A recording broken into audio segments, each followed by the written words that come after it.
ஏழு தலைமுறைகள் பாரம்பரியமிக்க ஒரே சித்த மருத்துவ ஸ்தாபனம் சேலம் சிவராஜ் சித்த வைத்தியசாலை. இப்பொழுது சேலம், ஈரோடு, சென்னை, ஹொசூர், திருப்பத்தூரில் தினசரி மருத்துவரை சந்திக்கலாம். தொடர்புக்கு 9842722500. மூலிகை மசாலா பொருட்கள், நவதானியங்கள், காஃபி தூள், எண்ணெய் அரைக்கும் இயந்திரங்களை பயன்படுத்தி மாதம் 40,000 ரூபாய் வருமானம் பெற தொடர்புக்கு 9894966652. தொழிற்சாலை மற்றும் கிடங்குகளுக்கு தேவையான உலகத்தரத்திலான பஃப் கிளேடிங் அண்ட் ரூஃபிங் ஆர்டர்களுக்கு Pioneer Cool Store and Cladding Private Limited. மேலும் விவரங்களுக்கு 9500126500. நேர்களே வணக்கம், இது சாணக்கியா, நான் உங்கள் அருண். இன்று நம்மோடு அரசியல் விமர்சகர் சுந்தரராஜ சோழன் இணைந்துள்ளார். கேட்பதற்கு நிறைய இருக்கிறது, வாருங்கள் கேட்கலாம். வணக்கம் சார். வணக்கம் சார். வணக்கம். ரொம்ப நாள் கழிச்சு சந்திக்கிறோம். பார்த்தோம் 3 மாத இடைவெளிக்கு பிறகு திரு அண்ணாமலை வந்திருக்கிறார். 2வது நிகழ்ச்சியில் திரு விஜய் அவர்கள் பேசியிருக்கிறார். அதற்கு நடந்த அந்த முன்னால் இருந்த பில்டப் சீன்ஸ் பார்த்துருக்கோம். நிறைய அடுத்தடுத்த அரசியல் கட்சிகளின் கருத்து மோதல்கள் அப்படின்னு பார்க்குறோம். திரு ஆதவ் அர்ஜுனாவுடைய நேற்றைய பேச்சை பார்க்குறோம். சீமான் அவர்களுடைய விஜய் எதிர் நிலைப்பாடு அப்படின்றத பார்க்குறோம். அதிமுக சப்டிலாக ஒரு விஷயம் பண்ணிருக்கிறத பார்க்குறோம். திமுக தீவிரமாக இறங்கி 200 எங்களுக்கே அப்படின்னு சொல்கிறத பார்க்குறோம். ஐமுனை போட்டி, குழப்பமான நிலை, கொஞ்சம் தெளிவு சொல்லுவீங்களா? இல்லை, எல்லாருக்குமே இந்த குழம்பிய மனநிலை தான் இருக்குது. எனக்கும் எல்லாரையும் போல தான் இருக்குது. பட் ஆனால் சில விஷயங்கள் நம்மளால் புரிஞ்சிக்க முடியுது. இப்போ எப்படின்னா, நீங்கள் சொல்கிற மாதிரி அண்ணாமலை அவரோட வருகை மிக முக்கியமானதாக மாறி இருக்கு. அது வரைக்கும் களத்தில் ஒரு உப்பு சப்பு இல்லாத, ஏதோ எதிர்கட்சியே இல்லாத போன்ற ஒரு தோற்றத்தை ஏற்படுத்திருச்சு. அதுக்கு காரணம் அதிமுக தன்னுடைய பலகீனமான இடத்துக்கு போனதுதான் ஒரு காரணமும் கூட இருக்கலாம். இப்போ அண்ணாமலையோட பலம் எங்கே பேசப்படுகிறது என்றால் அதிமுகவினுடைய பலகீனத்திலிருந்து அது எழுது. நீங்க அமைப்பு ரீதியான பலமாக அதிமுக இன்னும் களத்தில் ஒரு நம்பர் 1, அதாவது இருக்கு. திமுக எதிர்ப்பில் ஒரு பலமான கட்சி, கட்டமைப்பு கொண்ட கட்சியில் இன்னும் அதிமுக தான் நம்பர் 1 இருக்கு. அதுல ஒன்றும் சந்தேகம் இல்லை. ஆனால் கருத்துருவாக்கத்தில் திமுகவுக்கு எதிரான, அவர்களுக்கு எதிராக ஒரு அதிரடி அரசியலை செய்யக்கூடிய, அவர்களுக்கு பலமான மாற்று கருத்துக்களை வைக்கக்கூடிய, அவர்களுக்கு ஒரு கிடுக்குப்பிடியான அரசியல் செய்யக்கூடிய அளவில் இன்னைக்கு ஒரு காலத்துல செல்வி ஜெயலலிதா போல இருந்தவர்கள் இன்னைக்கு இல்ல. அந்த அளவுக்கு அண்ணாமலை இல்லை என்றாலும் அவர்தான் இன்று திமுகவை களத்தில் அவர்களுக்கான பதிலடியாக இருக்கக்கூடியவராக இருக்கிறார் அப்படின்னு கருத்துருவாக்க புள்ளியில் அண்ணாமலை அவர்கள் வளர்ந்து அந்த இடத்த அடைஞ்சிருக்கார். அதனால அவர் இல்லாத போது அதிமுக திமுக ஃபைட் ரொம்ப வலிமை குறைந்ததாக இருக்கு. அதிமுக ஒரு பேக் ஃபுட்டா இருக்கு. பல இடங்கள்ல அவங்க மாவட்டம் தோறும் நாங்க அங்க போராட்டம் பண்றோம் அப்படிலாம் சில இடத்துல அவங்க எடுத்து காண்பித்தால் கூட அவர்கள் அந்த தொடர்ச்சியாக திமுகவை ஒரு கலங்க வைத்திருக்கிறார்களா? நீங்க 2006 to 2011 பாத்தீங்கன்னா ஒரு நாள் கூட சட்டமன்றம் எளிமையாக நடந்ததில்லை. அதே போல களம் அவ்வளவு சுலபமா இல்லை. அவ்வளவு பந்தர் வச்சிருக்கிறாங்க. அவ்வளவு ஒவ்வொரு கட்டத்திலும் திரு கருணாநிதி அவர்கள் மிக இறங்கி அரசியல் செய்ய வேண்டிய சூழல் இருந்துச்சு. ஆனா இன்னைக்கு திரு ஸ்டாலின் அவர்களுக்கு ஒரு என்ன சொல்றது, ஒரு கேக் வாக்குன்னு சொல்ற மாதிரி அவருக்கு ரொம்ப மிக எளிமையாக இருக்கிறது. அவர் இதுல எதையுமே போக்கஸ் பண்ண வேண்டியது இல்லை. அப்பப்ப மேடையில் தோன்றி ஒரு பாஜக எதிர்ப்பை பேசிவிட்டால் போதுமானது அப்படிங்கிற இடத்துல மிக லாவகமாக அரசியல் செய்கிறார்கள். எந்த விதமான பெரிய எதிர்ப்பே இல்லாம எளிமையா உதயநிதி அவர்களுக்கு பட்டம் சூட்டி இருக்கிறார்கள் என்பதுதான் உண்மை. அந்த அளவுக்கு எதிர்கட்சிகள் மிக பலகீனமான ஒரு களம் இது. அது தமிழ்நாட்டுக்கு ரொம்ப நாளைக்கு அப்புறம் இது அப்படி பாக்குறோம். கிட்டத்தட்ட ஒரு 30-40 வருடங்களுக்கு இப்படி இருந்திருக்கே இருக்காதுன்னு நினைக்கிறேன். அப்ப நீங்க அப்படி பாத்தீங்கன்னா திரு அண்ணாமலையோட வருகை இந்த களத்தை இன்னும் கொஞ்சம் நிறைச்சிருக்குது. அதே மாதிரி விஜய் அவர்களுடைய அரசியல் வருகை அவர் தன்னுடைய துவக்கத்திலேயே தன்னை ஆன்டி பிஜேபி, ஆன்டி டிஎம்கே நிறுவிட்டார். அவர் ஆன்டி டிஎம்கே நிறுவன புள்ளியில தமிழ்நாட்டை பொறுத்த வரைக்கும் பாஜகவினுடைய இடம் ஒரு ஆளுகிற கட்சியாக இன்னும் வருவதற்கு வாய்ப்பு இல்லை. அப்படிங்கிற போது அவர் அதற்கான டைம் இருக்குன்னு நினைக்கிறப்ப அவர் மெயினா தன்னுடைய போக்கஸ் தன்னை ஒரு பொசிஷன் பண்றதுக்கு வழக்கம் போல தமிழ்நாட்டில் ஆன்டி டிஎம்கே அப்படிங்கிற அதே இடத்துல தான் நிக்கிறாரு. அவருக்கு இருக்கக்கூடிய சினிமா பிரபலம், அவர் நீண்ட நாட்களாக இங்கு அவர் சம்பாதித்து வைத்திருக்கக்கூடிய ஒரு இமேஜ், இதை எல்லாத்தையும் திமுக எதிர்ப்புன்னு அவர் போடுற போது இயல்பா ஒரு பெருமங்கு திமுக எதிர்ப்பு மட்டுமே இருந்த மாநிலம் கிட்டத்தட்ட தொடர்ச்சியாக திமுக மிகப்பெரிய அளவுக்கு ஆட்சி அதிகாரத்துக்கு வர முடியாமல் போக பல ஆண்டு காலம் எதிர்கட்சிகளாக இருந்தது. காரணம் திமுக எதிர்ப்பு என்பது இந்த களத்தில் அவங்க எதிர்கட்சியாக இருக்கிற போதே ஆன்டி இன்கம்பன்சி கூடிய சந்திக்கக்கூடிய ஒரு கட்சியா திமுக இருக்கு. அதை யாராலையும் மறுக்க முடியாது. அப்ப அதை அந்த வாக்குகளுக்கு ஒரு மொத்த உருவமாக அதிமுகவோடு சேர்ந்து அக்சஸ் ஆன கூட்டணிகள் பயன்பட்டுருச்சு. இன்னைக்கு அதுல ஒரு ஸ்பிளிட் இருக்கு. நீங்க பாஜக தனி கூட்டணி வச்சிருக்குது. அதிமுக நான் யாரோடும் கூட்டணி போக மாட்டேன், ஓபிஎஸ் சேர்க்க மாட்டேன், டிடிவியை சேர்க்க, இப்படி எக்கச்சக்கமான கருத்துக்களோட அது ஒரு தனியா நிக்குது இன்னைக்கு இருக்கிற எடப்பாடி தலைமையில. அப்ப இந்த இடத்துல சீமான் போன்றவர்களும் அதே கடுமையான ஆன்டி டிஎம்கே பேசி, ஆன்டி பிஜேபி பேசி தான் வராங்க. அப்ப திமுக எதிர்ப்பு ஓட்டுகள் மிக அதிகமாக தனித்தனியாக ஒரு லீடருக்கு கீழே ஒருங்கிணைற ஒரு வேலையை செய்யுது. நீங்க அண்ணாமலை தலைமை பிடிச்சிருக்கக்கூடிய ஆன்டி டிஎம்கே, சீமான் தலைமை பிடிச்சிருக்கக்கூடிய ஆன்டி டிஎம்கே, எடப்பாடி தலைமை பிடிச்சிருக்கக்கூடிய ஆன்டி டிஎம்கே, ஓபிஎஸ் தலைமை பிடிச்சிருக்கக்கூடிய ஆன்டி டிஎம்கே, டிடிவி, இப்படி இதுல விஜயும் ஒரு புதிய ரோல் பண்றார். ஆனா விஜய்க்கு இதுல என்ன பலம்னா, அவருக்கு வந்து இயல்பாக அவருடைய நடிப்பு, அவருடைய ஒரு நாயக பிம்பம், ஒரு ஹீரோ வர்ஷிப் கொண்ட ஒரு மாநிலத்துல ஒரு பெரிய அதிரடி நாயகன் களத்துக்கு வருகிற போது அந்த இது இருக்கக்கூடிய அந்த பலம் அவருக்கு இருக்கு. சோ இதுக்குள்ள வந்து தமிழ்நாடு இப்ப நிக்குது. திமுகவுக்கு இருக்கக்கூடிய ஒரே சாதகம் என்னவென்றால், அவர்களிடம் கூட்டணி உறுதியாக இருக்கிறது. அவங்ககிட்ட ஒரு கூட்டணி இருக்கு. அந்த கூட்டணி வெற்றி கூட்டணியா இருக்கிறது. தமிழ்நாட்டுல நீண்ட காலமாக வெற்றி கூட்டணி அது. அந்த கூட்டணி அவங்ககிட்ட இருக்கு. அதற்கடுத்து எதிரே வந்து ஒற்றை தலைமையின் கீழே ஒரு பெரிய பலத்துல வந்து ஒரு கூட்டணி எதிர உருவாகல. இன்னும் சொல்ல போனா வெளிப்படையாக ஒரு செல்வி ஜெயலலிதா இல்லை, அல்லது நீங்க வந்து ஒரு பெரிய கூட்டணியை உருவாக்கக்கூடிய சாணக்கிய தன்மை கொண்ட கரிஷ்மாட்டிக்கை விட அதிகமாக அறிவுத்திறன் கொண்டவர் என்று புகழப்பட்ட கருணாநிதி போன்ற ஒரு ஆளுமை மிக்க தலைவரும் எதிர்கட்சியாக இல்லை. அப்ப இந்த நிலையில் வந்து திமுகவுக்கு ரொம்ப ஈஸியா இருக்கிறது இந்த களம். இதோட இன்னைக்கு இருக்கக்கூடிய நிலைமையில நீங்க பாத்தீங்கன்னா, இந்த கூட்டணி அப்படியே தொடரும், இதே போல ஒரு சிதறிய நிலை இருக்கும்னா, ஒரு திமுகவுக்கு ஒரு அப்பர் ஹேண்ட் இருக்குதானே செய்யுது. அவங்க ஆன்டி இன்கம்பன்சியும் தாண்டி அவங்க மேல கடுமையான வெறுப்பு இருக்கலாம், மக்களுக்கு கோபம் இருக்கலாம், எல்லா கோபத்தையும் தாண்டி பொலிட்டிக்கல் அரித்மெட்டிக் அவங்களுக்கு சாதகமா இருக்கு இன்னைக்குள்ள சூழ்நிலை. ஆனா இன்னும் ஓராண்டு கால அரசியல், இப்ப வந்து விஜயோட என்ட்ரி, அண்ணாமலை அவரோட அடுத்த ஒரு வருட கால அரசியல் அந்த வேகம், அப்புறம் அதிமுகவுடைய நிலைப்பாடுகள், இதுதானே இனிமேட்டு அரசியலா இருக்க போகுது. இந்த களத்தோட 2026 எப்படி போகுதுன்னு பார்க்கலாம், வெயிட் பண்ணி. ஓகே, இதுல வந்து நான் உங்களோட ஒரு பதிவு பார்த்தேன். திருமாவளவன் அவர்கள் வந்து ஆதவ அர்ஜுனாக்கு பின்னால் இருந்து செயல்படுவது அது அப்பட்டமாக தெரிகிறது.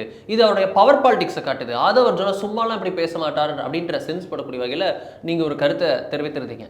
உண்மையிலேயே திருமாவளவன் பேக் எண்ட்ல இது வந்து பவர் பாலிடிக்ஸ் தான் அப்படின்றீங்களா? இல்ல, நான் வந்து எப்படி நீங்க வந்து இதை வந்து ஒரு அரசியல் ரீதியா புரிஞ்சுக்கோங்க. இப்போ வந்து அப்படியே திரும்ப வந்து அவருடைய ஒவ்வொரு வரியையும் அவரை போன்ற ஒரு தலைவர் எழுதி கொடுத்து இதை பேசி இப்படி பேசி என்று சொல்வதல்ல அரசியல். ஆனா நீங்க யோசிச்சு பாருங்க, திமுகவினுடைய கடந்த கால செயல்பாடுகள். நீங்க வந்து 2016 மக்கள் நல கூட்டணி அமைந்த போது தேமுதிகவை திமுக உடைத்ததா இல்லையா? மதிமுகவை அங்க இருக்கக்கூடிய அப்ப வந்து அதை வந்து வெளிப்படையாக வைகோ எந்த அளவுக்கு கொந்தளித்து பேசினாருங்கிறது நம்ம எல்லாரும் பார்த்தோம். அப்படி என்றால் நீங்கள் திமுக, அதிமுக போன்ற கட்சிகள், பெரிய கட்சிகள் தனக்கு எதிராக கூட்டணி அமைகிற பொழுது தன்னுடைய வெற்றிக்காக ஒரு கட்சியை வந்து கீ பிளே பண்ணக்கூடிய ஒரு கட்சியை உடைப்பதற்கு அவர்கள் தயங்குவதில்லை.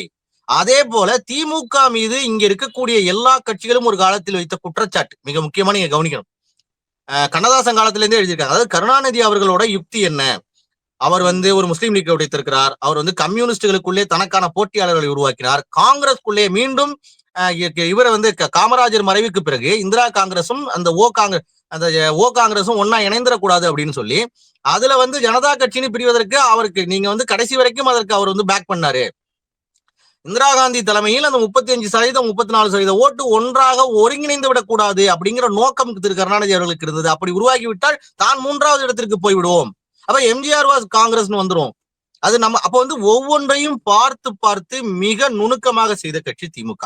அப்படி என்றால் திருமாவர்களுக்கு இதுல இருக்கக்கூடிய பயமாக என்ன இருக்கும் அப்படின்னு நான் கருதுறேன். அப்படின்னா நீங்க வந்து விசிகேவை வந்து சொந்த சின்னத்தில் நிற்க வைப்பதற்கே அவர்கள் எவ்வளவு 2019 வந்து திருமாவர்களுக்கே அந்த அழுத்தத்தை கொடுத்தாங்கன்னு நினைக்கிறேன். நீங்க வந்து சுயேட்சை சின்னத்தில் நிக்க கூடாது, உதயசூழல் தான் நிக்கணுங்கிற மாதிரி. அப்புறம் அவர் வந்து அதை புரிஞ்சுக்கிட்டு அவர் சுயேட்சை நின்றார்.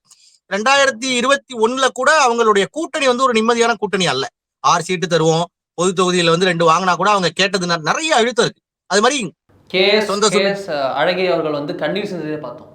கண்டிஷன் இருக்கு, எங்களை இவ்வளவு, அதாவது எங்களுக்கு எவ்வளவு சீட்டு கொடுத்தாலும் வாங்கிப்போனா இவ்வளவு அவமானமாப்படுத்துறது அப்படின்னு சொல்லி. அதே போல நீங்க பாத்தீங்கன்னா வைகோ அவருடைய மகன் வந்து திருச்சியில நிக்கிறப்ப எவ்வளவு அந்த மோதல்கள், சின்னம் என் சின்னத்தை தான் நிப்பேன், நான் வந்து தனி சின்னத்தை தான் நிப்பேன் அப்படின்னு சொல்லக்கூடிய அந்த பிரஷர் ஏன் வருது? அப்படி என்றால் திமுக இன்று தனக்கு எதிராக இந்த கூட்டணி கட்சிகள் பார்கெயின் பண்றதுக்கு தமிழ்நாட்டில் ஆளே இல்லை. நான் கொடுக்கிற தொகுதிகளை வாங்கி கொள்ள வேண்டும், என்னுடைய நிபந்தனைகளை வலுக்கட்டாயமாக ஏற்று நடத்த வேண்டுங்கிற இடத்துக்கு அவங்க ஒரு ஈஸியா வந்துட்டாங்க. அப்ப இந்த இடத்தில் திருமா போன்றவர்கள் ஒரு ஆழமான அரசியல்வாதி, மிக நீண்ட காலமாக தமிழக களத்தை பார்த்தவர். அப்ப அவர் என்ன நினைக்கிறாருன்னா, தன்னுடைய கட்சிக்குள் நீங்க ரவிக்குமாரா இருக்கட்டும், வன்னியரசா இருக்கட்டும், நீங்க ஆளூர் ஷானவாசா இருக்கட்டும், இல்ல எந்த எம்எல்ஏக்களா இருக்கட்டும், இவங்க எல்லாரோட பிடியும் ஏதோ ஒரு இடத்தில் வந்து திமுக கிட்ட இருக்கோ.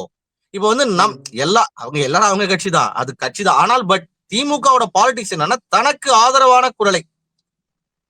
ஆதரவான குரலை இன்னொரு கட்சியில் இருந்து வர வைப்பதில் இந்தியாவில் மிக மிக பலமான ஒரு கட்சி திமுக. அதுல எனக்கு சந்தேகமே இல்லை. ஆப்போசிட் பார்ட்டிலே லாபிங் பண்ற ஆமா, அவங்க எதிராப்புல ஒரு கட்சியிலே இருப்பாங்க, கூட்டணி கட்சியில எதிர்கட்சியிலே கூட இருப்பாங்க. ஆனால் தனக்கு ஆதரவான குரலை, தனக்கு சாதகமான குரலை வரவைப்பதில் ராஜதந்திர ரீதியாக திமுக நீண்ட காலமாக பழக்கப்பட்ட கட்சி. அதுல நீங்க சந்தேகமே பட வேண்டாம். அதனாலதான் அவங்க ரொம்ப குறைவான வாக்கு சதவீதங்கள் வைத்திருந்தால் கூட அவர்களால் ஆட்சி அமைக்க முடிகிறது, அவர்கள் ஒரு கூட்டணியை அமைக்க முடிகிறது. இன்னைய வரைக்கும் நீங்க இவ்வளவு ஸ்மூத்தான கூட்டணியை எங்கேயாச்சும் இந்தியாவில் அமைச்சு பார்த்திருக்கீங்களா? எங்கேயுமே அமையாது. அப்படி இருக்க போது இப்படி பண்ணவே முடியாது. அப்ப அந்த திறமை அவர்கள்ட்ட இருக்குங்கிறத மறுக்க முடியாது. அது வந்து கருணாநிதி காலத்துல இருந்தா கூட அதை திரும்ப திரும்ப எடுத்து நடத்துவதற்கு அங்க ஒரு அமைப்பு இருக்கு. அதனால அதை மறுக்க முடியாது. அப்ப திருமாவர்கள் அதுல கணிப்பது என்னவென்றால், தன் கட்சிக்குள்ளேயே தன்னோட பார்கெனிங்க அடிக்கிறதுக்கு, தன்னோட அரசியல் நோக்கத்தை சிதைப்பதற்கு, தன்னை மட்டும் தனிமைப்படுத்துவதற்கு ஏதோ ஒரு நோக்கம் இருப்பதாக அவர் ஏன் நினைக்க கூடாது? அப்ப நீங்க கட்சி அவர் வந்தோடனே ஆதவ அர்ஜுனனுக்கு ஒரு மிகப்பெரிய பதவி கொடுத்திருக்கிறார். அவர் தொடர்ச்சியாக பேசுகிறார், அவர் இது போல பேசுறாரு. அப்ப திருமாவளவன் என்ன சொல்றாருன்னா, சொன்ன விஷயம் முன்னாடியே சொல்லியிருக்காரு. அதாவது எங்களுக்கு வந்து அதிகாரத்தில் பகிர்வு இதெல்லாம் பேசுறப்ப திருமா என்ன சொல்றாரு அப்படின்னா, ஆதவ அர்ஜுனன் சின்ன பையன், அவர் வந்து வந்த ஒரு கன்றுக்குட்டி போல துள்ளுகிறார். ஆனால் அதிகாரத்தில் பங்கு, ஆட்சியில் பங்கு என்பதை நான் என்ன இன்னைக்கு புதுசா அவர் சொல்லி கேட்கிறேனா? இல்ல எந்த கட்சியோ சொல்லி நான் வாங்குறேன், அதை விஜய் சொல்லியோ இல்ல இதுக்குள்ள இருக்கிறான் இல்ல, நான் அது கட்சி ஆரம்பித்த காலத்திலிருந்தே அதுதான் விடுதலை சிறுத்தைகளின் நோக்கம். அப்ப அவர் என்ன சொல்றாருன்னா, அவர் சொல்றது ஒரு புது கருத்து அல்ல. விஜய் வந்து அதை வந்து இது சொல்றது ஒரு புது கருத்து அல்ல.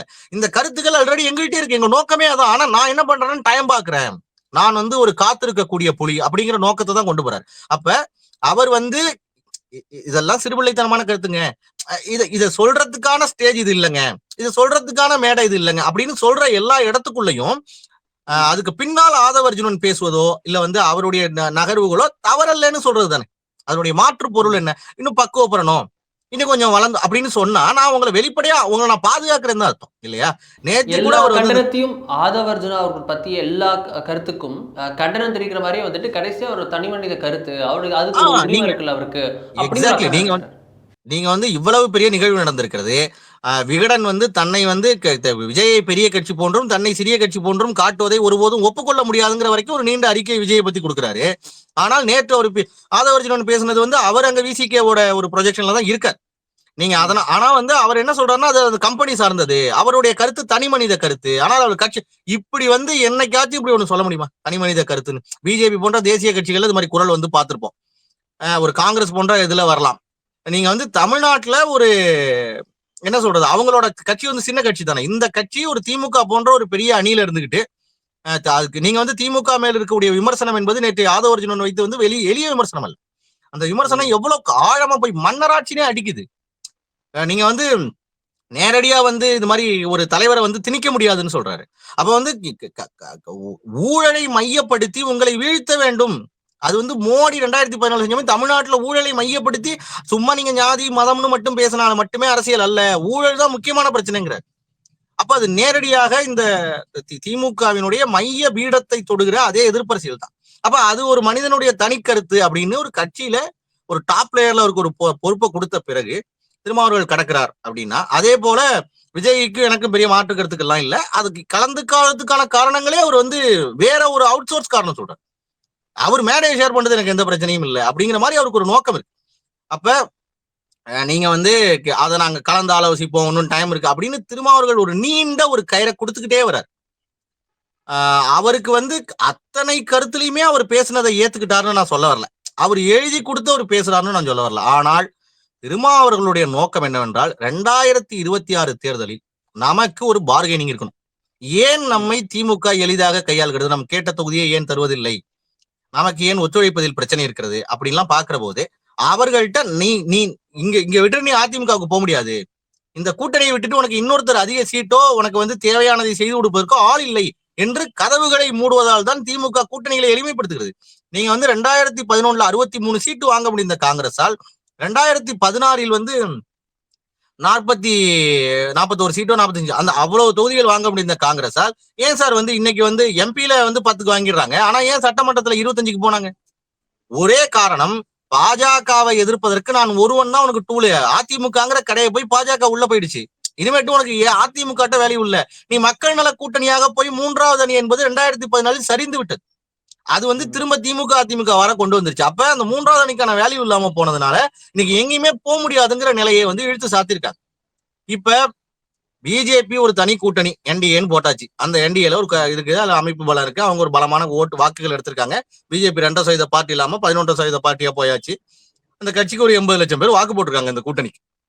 ஆனால் இப்படி ஒரு நிலை இருக்கிற போது அதிமுகவோடு விசிகே போக வேண்டிய அவசியம் இல்லை, விஜயோடு விசிகே அங்கதான் ஒரு கேள்வி வருது. சில மாதங்கள் முன்னால் வந்து ஆதவ் அர்ஜுனா இதே போல அடுத்தடுத்து ஒரு பரபரப்பை கிளப்பினார் தனது பேட்டிகளின் மூலம். அந்த எல்லாத்துலயும் சொன்னது வந்து ஆட்சியில் பங்கு, அதிகாரத்தில் பங்கு அப்படின்ற விஷயம். அப்போ நம்ம எல்லாருமே என்ன நினைச்சுக்கிட்டோம்னா, அவர் திமுக கூட்டணியிலிருந்து அவர் அதிமுக கூட்டணிக்கான சிக்னல்ஸை கொடுக்குறாரு அப்படின்னு நினைச்சோம். பட் ஆனா இப்போ என்னடான்னா, அதிமுக வந்து உண்மையாலுமே அவரோட ஆப்ஷன்ல கிடையாது, விஜய் தான் இருந்திருக்காருன்றது இப்போ நமக்கு தெரியுதுன்ற அளவுக்கு ஒரு சந்தேகத்தை ஏற்படுத்துது. ஸோ விசிகாவோட ஆப்ஷன் அதிமுகவா இல்ல Vijaya? For bargaining power or at least for bargaining power நான் கேக்குறேன். அதான் சார், நான் என்ன பொறுத்த வரைக்கும் இது ரெண்டுமே திருமாவளவனோட நோக்கமா இருக்காதுன்னு தான் சார் என்னுடைய புரிதல். ஆனா இன்னைக்கு என்ன அப்படின்னா, நீங்க வந்து காங்கிரஸோட பார்கெனிங் ஏன் குறைஞ்சிச்சுன்னு மட்டும் நீங்க பாருங்க. ஒரே காரணம் தான். இதற்கு முன்பு காங்கிரஸோட பார்கெனிங் தமிழ்நாட்டில் எடுபட்டதற்கு கருணாநிதி அவர்கள் இல்லை என்றால் நான் செல்வி ஜெயலலிதாவோடு சென்று விடுவேன் கூட்டணிக்கு. அதிமுக இல்லை என்றால் திமுக, திமுக இல்லை என்றால் அதிமுக. இந்த ரெண்டு கூட்டணியோடும் ஒரு தேசிய கட்சியான காங்கிரஸ் யாரோடு கூட்டணி வைத்தாலும் வெல்லுங்கிற ஒரு நிலை இருந்தது. அன்னைக்கு ஒரு தேசிய அரசியல்ங்கிற வரப்ப காங்கிரஸ் தான் ராஜாவாக இருந்தது. மோடி என்ன பண்றாரு அப்படின்னா, காங்கிரசினுடைய பார்கெனிங்கை அதிமுக வழியாக அடித்து விட்டார். அதிமுகவுக்கும் காங்கிரஸுக்கும் கூட்டணி வராது என்ற நிலை வந்துருச்சு. அப்ப காங்கிரஸ் வந்து தன்னுடைய, நீங்க திமுக தருகிற எல்லா அழுத்தத்தையும் ஏற்றுக்கொண்டு எல்லா அவமானங்களையும் பெற்றுக்கொண்டு அவங்க சொல்றதை கேட்டுக்கிட்டு நீங்க கேண்டிடேட் போட்டு போக வேண்டியதான். இந்த நிலை உருவாவதற்கு காரணம் மோடி அவர்கள் தான், பிஜேபி தான் தமிழ்நாட்டுல. அதே போல ஒரு நிலை காங்கிரஸுக்கு இந்த நிலைன்னா கூட்டணி கட்சி எல்லாத்துக்கும் வந்தாச்சு. கம்யூனிஸ்டுக்கு ஒரு சீட்டு தருவேன், இல்லாட்டி இதயத்தில் இடம் தருவேன் என்றால் கூட அவர்களுக்கு போக்கடை எங்க சார் இருக்கு? அப்படி ஒரு நிலை இருக்குல்ல. அது மட்டும் இல்லாமல் இந்த கூட்டணி வந்து ஒரு தோத்துக்கிட்டே இருக்கிற கூட்டணியா இருந்தா பரவாயில்ல, தொடர் வெற்றி கூட்டணி.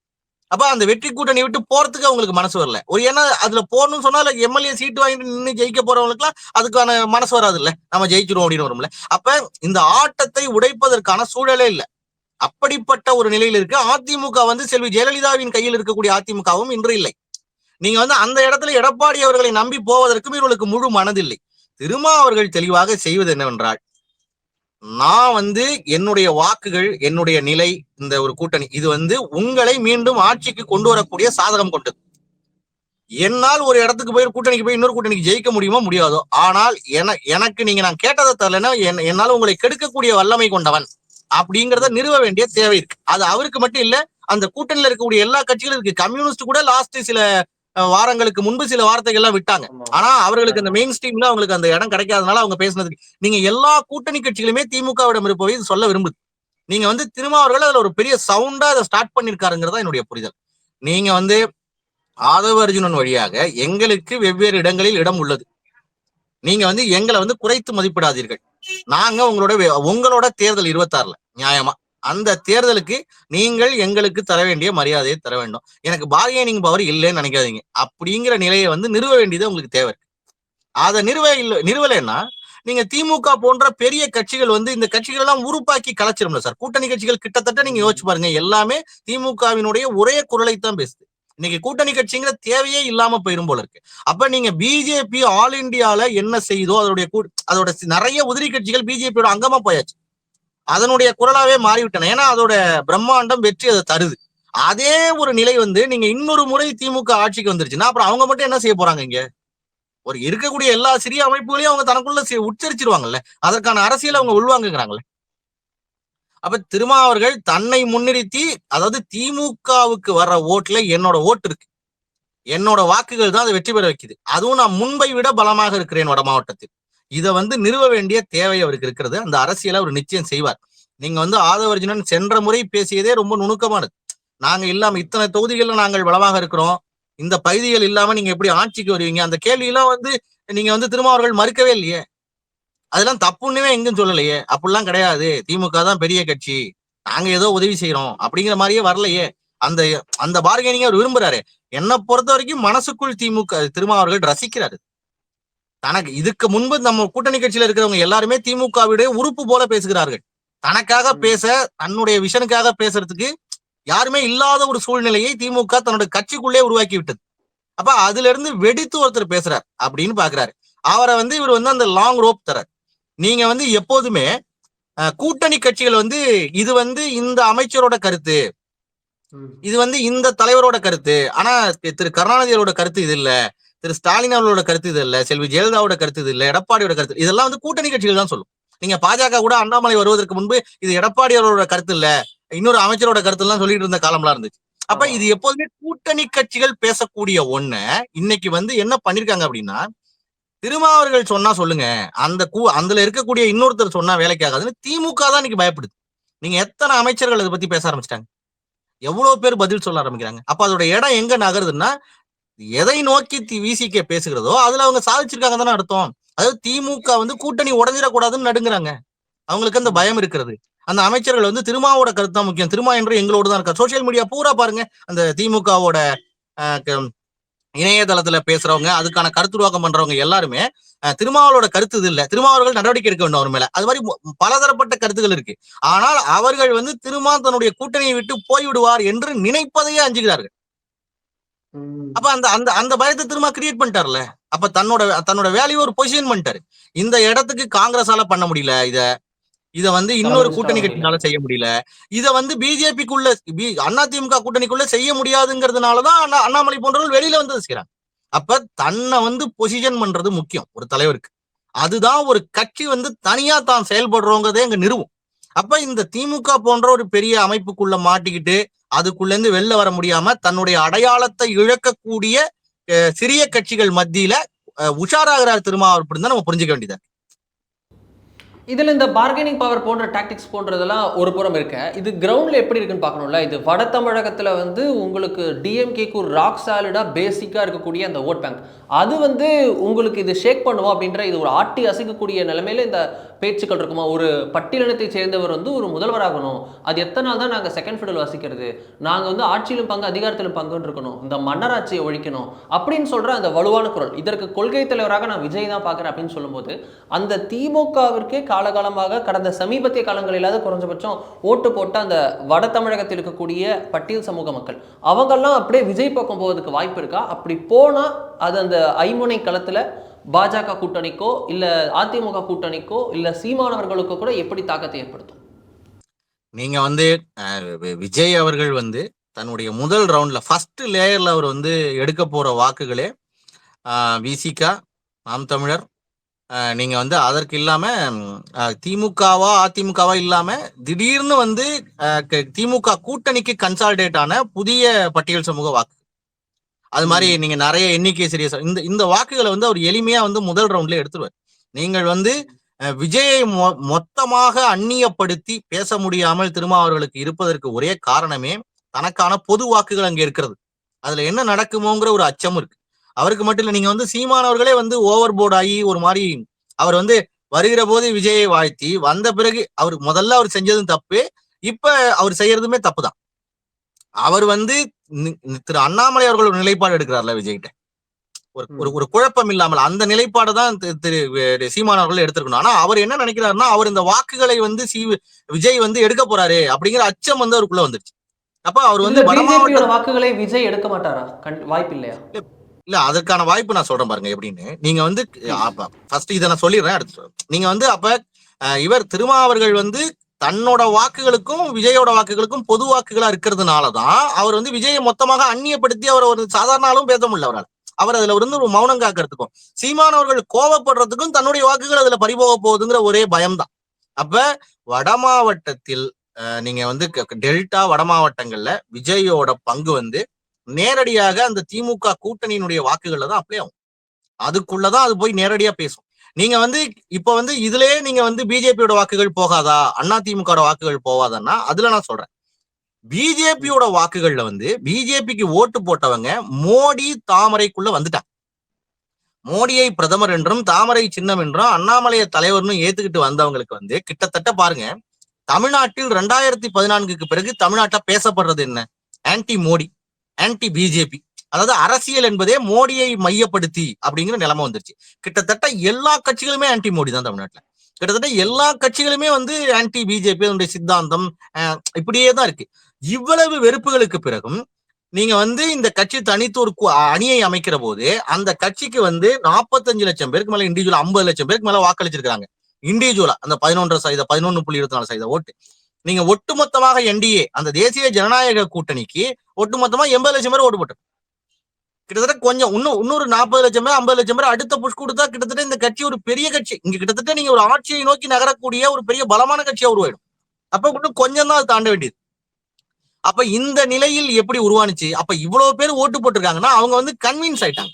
நீங்க வந்து பிஜேபிக்கு கன்வின்ஸ் ஆன வாக்காளர்கள் வந்து அவங்க திரும்ப பாஜக தனித்து நிக்கிறது அதோடைய நோக்கத்திலே போகிறது, என்டிஏ கண்டினியூ ஆகுதுன்னா அவங்க வைக்கிற கோஷத்துக்கு மத்தியில இதுக்கு ஓட்டு போறதுல உங்களுக்கு பெரிய சிக்கல் இல்லை. அந்த ஓட்டு கமிட்டட் ஓட்டு, அந்த ஓட்டு சித்தாந்த ரீதியாக இங்க அப்படியே ஏதோ ஒரு புள்ளியில இங்க கனெக்ட் ஆயிடுச்சு. விஜய் ஆரம்பத்திலிருந்தே விஜயனுடைய அடிப்படை எங்க இருக்குன்னா அவர் திராவிடம்ங்கிறாரு, அவருடைய அடிப்படை தமிழ் தேசியம், இந்த மாதிரி இந்த தளத்துக்குள்ளே தான் இருக்காரு. அந்த வாக்குகளை போய் பிஜேபி எடுக்கவே இல்லையே. பிஜேபி இங்க ஆல்ரெடி வந்து மோடிக்கு இருந்த வாக்குகளை, ஆல்ரெடி வந்து பிஜேபியோட சமன்படக்கூடிய வாக்குகளை அது அப்படியே மெல்லமாக முழுமையா அது இன்னும் முழுசா எடுக்கலைன்னாலும் அது கணிசமாக தனியா எடுத்துருச்சு. அது வந்து ஏற்கனவே பிஜேபியோட மைண்ட் அந்த அட்டாச் ஆன வாக்குகள். ஆனா அதுக்கு போட வழி இல்லாம அது அதிமுகவுக்கோ இஷ்யூ பேஸ்டா ஏதோ ஒரு இடத்துல திமுகவுக்கோ வெவ்வேறு கட்சிகளுக்கோ போட்டு இருந்துச்சு. அந்த ஓட்டை எல்லா பாத்திரங்களில் இருந்தும் காந்தத்தை வைத்து ஆணிகளை பிடுங்குவதை போல எடுத்திருக்கு. இப்ப இந்த இடத்தில் விஜய்க்கு பிஜேபி போன்ற கட்சிகளோட வாக்குகளை விஜயால் எங்க தேக்க முடியும்னா, விஜய் போன்றவர் வராரு, திடீர்னு வந்து திமுகவுக்கு வாக்களித்தவர் இல்லைன்னா அண்ணா திமுகவுக்கு எதுக்கோ வாக்களித்தவர் வந்து மீண்டும் ஒரு புதிய சக்தி இல்லைன்னா நியூ ஓட்டர், அவர் வந்து நேரா ஒரு மாற்று சக்திக்கு ஓட்டு போடணும் அப்படின்னு முடிவு பண்றாருன்னா, அவருக்கு அண்ணாமலையை பிடிச்சிருக்குது மோடியை பிடிச்சிருக்கு அப்படின்னு ஓட்டு போடலாம்னு நினைக்கிறாருன்னா அவருடைய வாக்குகளை வந்து இன்னைக்கு 3 பேருக்கு செலுத்தலாம் ஆயிடும் இந்த இடத்துல. நீங்க வந்து திமுகவுக்கு மாற்றாக ஆமா திமுகவுக்கு மாற்றாக பழைய ஆளா இருந்தா அதிமுகவுக்கே போட்டுடலாம்.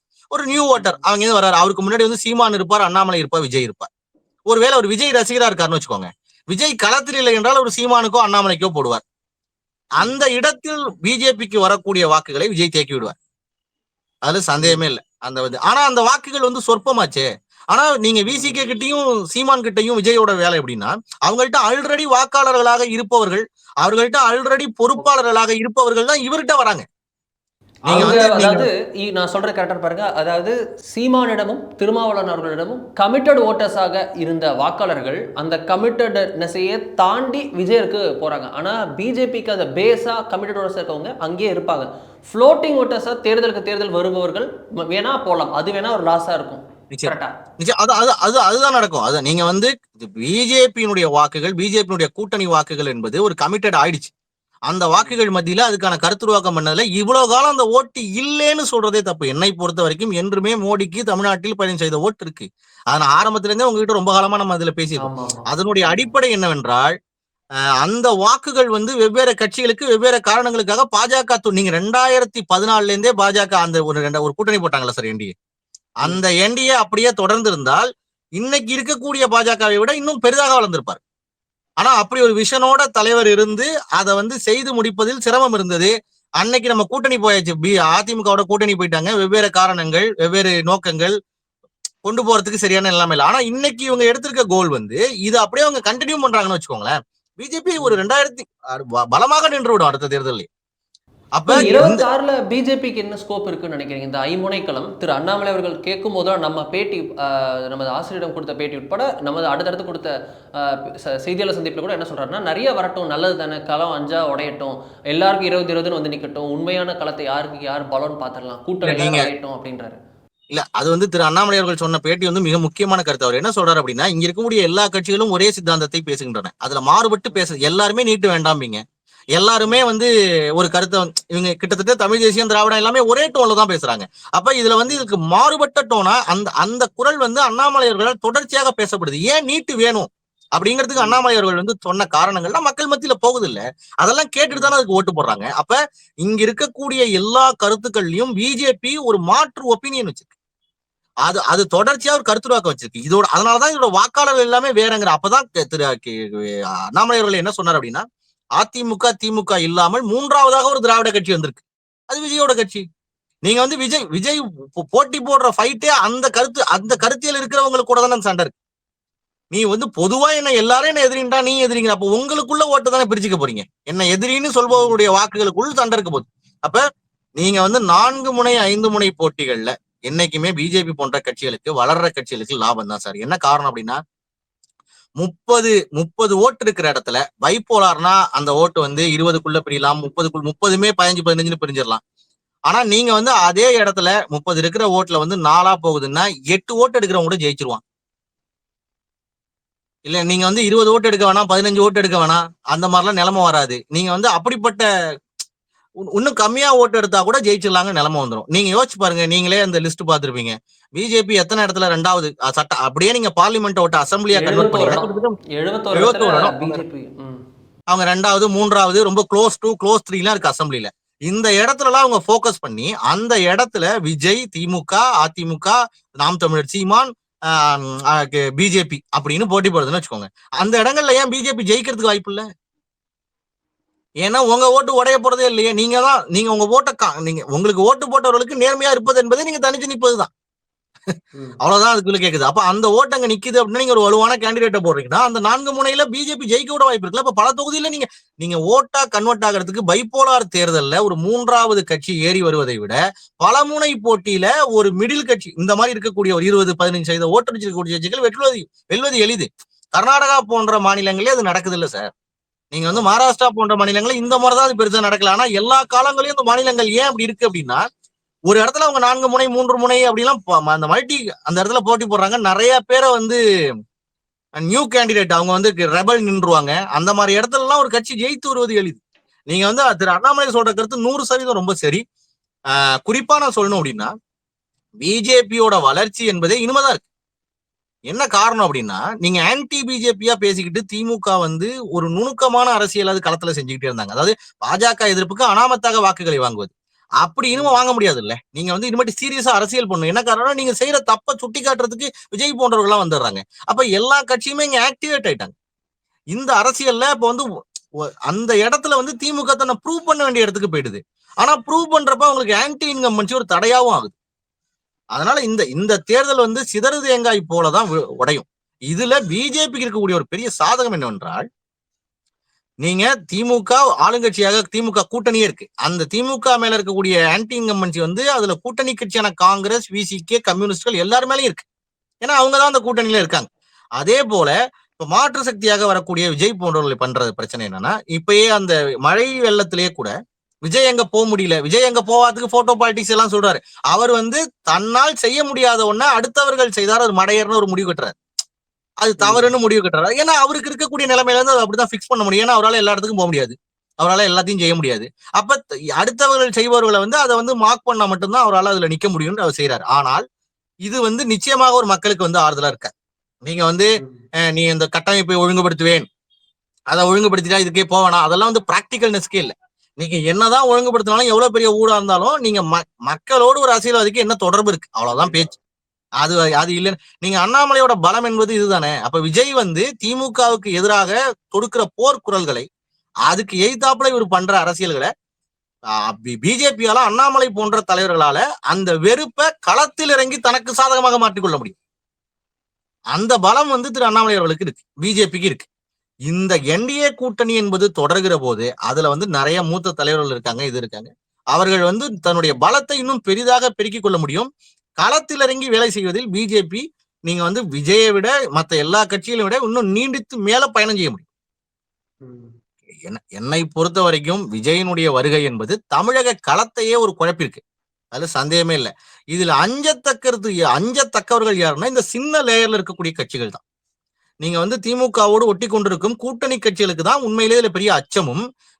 நீங்க தமிழ் தேசியம் என்று பேசி உருவான சீமான் போன்றவர்களுக்கு மாற்று சக்தியா இருக்கக்கூடிய சீமான் போன்றவர்களுக்கு தான் பெரிய அச்சத்தை ஏற்படுத்தியிருக்கு.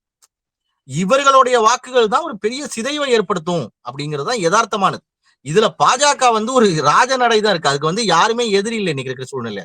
அதோட பாயிண்ட் என்னன்னா அது எப்படி தன்னை வந்து இந்த களத்தில் இவர்களை விட பெரிதாக காட்டிக் கொள்வதுங்கிற வேலை மட்டும் தான் செய்யணும். அந்த வேலையில அது ஆன்டி டிஎம்கேவா அதுல ஏறி போயிடும். நீங்க வந்து அண்ணாமலை போன்ற தலைவர்கள் இருக்கிற போது அதனுடைய வளர்ச்சி மிக எளிது. பாப்போம் சார். ரொம்ப நன்றி திரு நம்மோடு இணைந்து பல விஷயம் குறித்து விரிவா தெளிவா பேசியிருக்காங்க. மிக்க நன்றி சார். மிக்க நன்றி.